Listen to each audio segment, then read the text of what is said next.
स्नेहलोक tutorial कक्षा 8वीं से 12वीं सीबीएसई बोर्ड हिंदी से संबंधित संपूर्ण ज्ञान। अधिक जानकारी के लिए संपर्क करें। दोस्तों, कमला विमला निवास अपने 5वें एपिसोड आरोप में आप सभी का स्वागत करता है।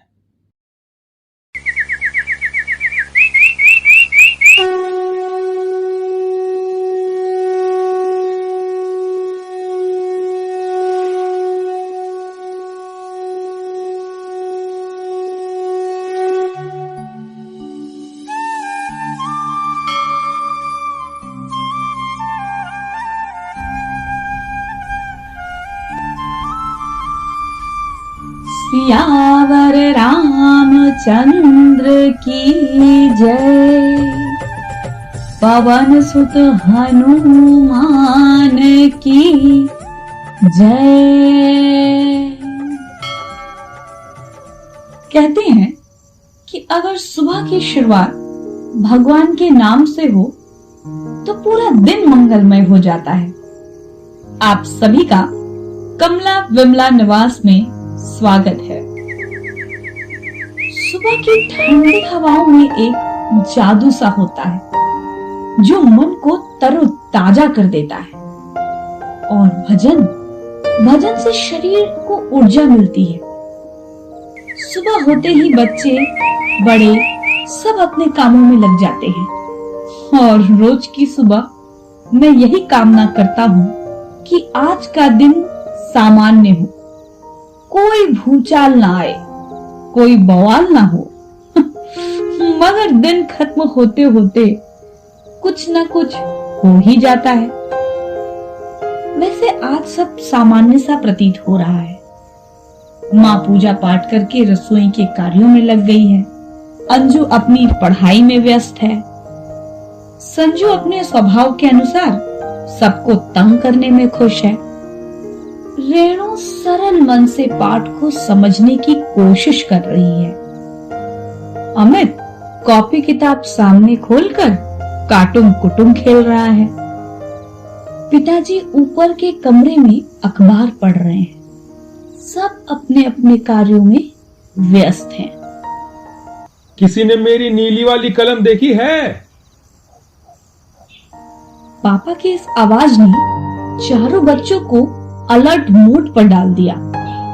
चारों एक दूसरे को निहारने लगे और आंखों ही आंखों में सबने अपने आप को निर्दोष साबित कर लिया। सबने अपना अपना पल्ला झाड़ लिया। चारों बच्चे भाग गए थे कि किसी ना किसी पर तो बिजली गिरेगी ही। पिछली बार भी पेन को लेकर घर में भूचाल आ गया था। पिताजी अपनी चीजों से विशेष लगाव रखते थे। पिताजी की किताबें और उनकी कलम। मजाल है कि कोई पिताजी की कलम और किताबों से छेड़छाड़ कर ले। पिताजी की गर्म मिजाजी से घर का चप्पा चप्पा वाकिफ था, तो बच्चे बेचारे किस खेत की मूली थे। पिताजी की कलम ने सबके सर्च मोड बटन को दबा दिया था।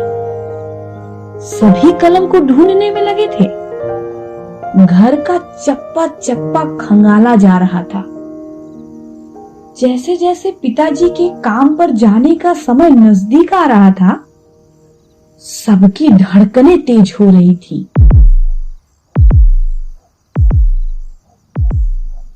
ऐसे माहौल में जो सबसे आसानी से पकड़ा जाता वह थी संजू। घर के हर झमेले में अगर किसी का डायरेक्ट और इनडायरेक्ट संबंध होता तो वो थी संजू। पिताजी के गुस्से की गाज भी सबसे ज्यादा संजू पर ही गिरती थी, और वो भी तो इतनी चंचल थी कि दिमाग और पैर कहीं भी एक जगह पर नहीं टिकते थे। क्यों संजू, कलम तुमने ली है ना? नहीं। मगर रेणु तो कह रही थी कि आज तुम मेरी पेन से खेल रही थी। ये रेणु भी ना बहुत चुगलखोर है। वैसे तो बहुत सीधी बनती है, पर दिन भर यही देखती रहती है कि मैं क्या कर रही हूँ। उसके बाद माँ या पिताजी से मेरी शिकायत करती है। खुद अच्छी बनती है। हाँ, मगर हम नहीं लिए। वो तो हम खाली देख रहे थे कि कितना रिफिल बाकी है। फिर वहीं फ्रिज के पास ही हम रख दिए थे। रख दिए? रखी होती तो वही होता ना। हर सामान तुमको छू कर देखना जरूरी होता है। दिन भर घर में दाएं दाएं घूमना है। पढ़ाई लिखाई से तो कोई मतलब ही नहीं है तुमको। अगर इस बार नंबर तुम्हारा कम आया ना, पढ़ाई लिखाई छुड़वा कर तुमको घर बैठा देंगे। समझे कि नहीं?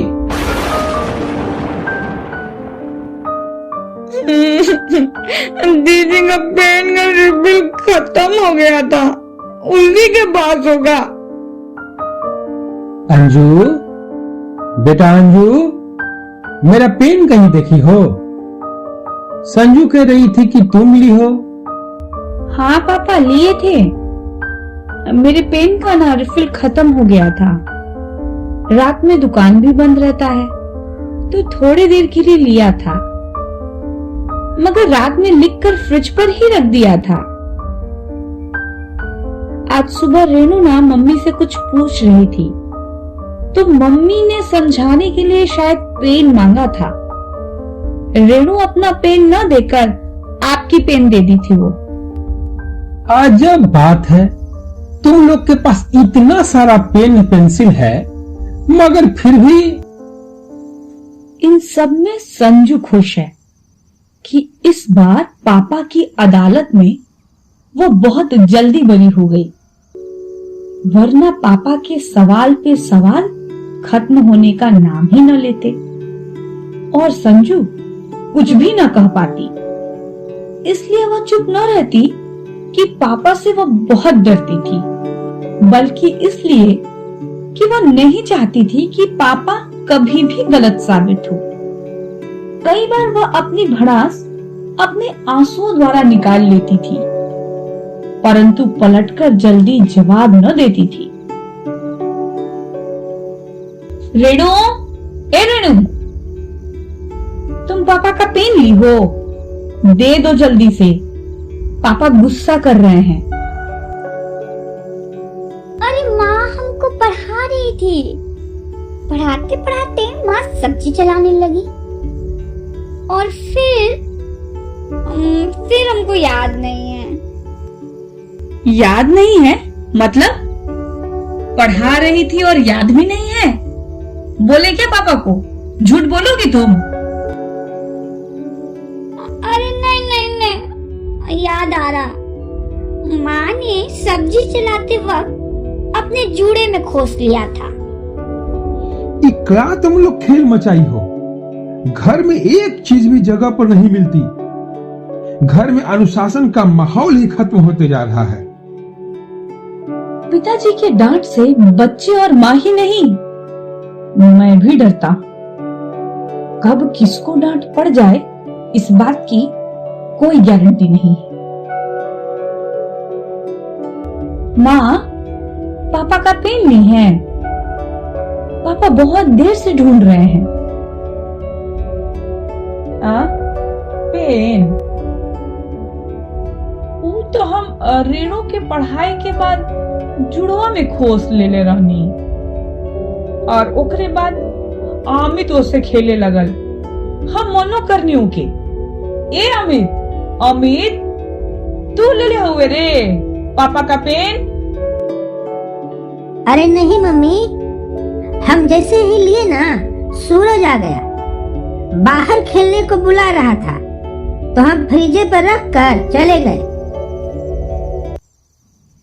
ये पेन की पहेली तो सुलझने का नाम ही नहीं ले रही है।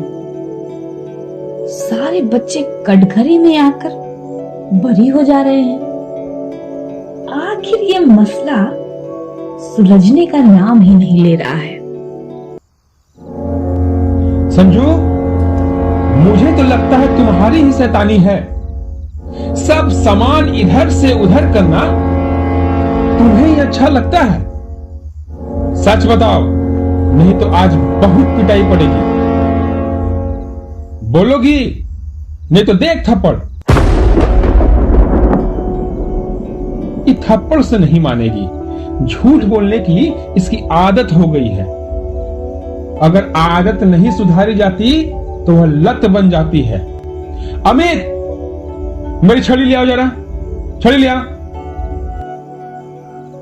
आज तो लगता है संजू की जोरदार पिटाई होगी। अमित बिना समय गवाए ही छड़ी लेकर भी आ गया है।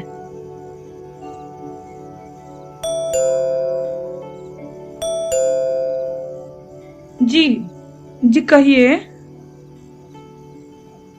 বৌদি, এই পেনটা আমার সঙ্গে ভুলে চলে গেছিল। ये क्या कह रहे हैं भैया? उड़ी बाबा, আমি বুঝ गया। আমি हिंदी में बोलता है। दड़ाओ बोदी, আমি हिंदी में बोलता है। वो अभी हम रजिस्ट्री लेके आया था ना, तो हम अपना पेन नहीं लेके आया था। दादा निजेर पेन से साइन किया था और भूल से हमको दे दिया। हम भी भूल से लेकर चला गया। ऐसा कभी कभी होता है। ठीक है बोदी, दादा के बोली दिबे, আমি আসছি।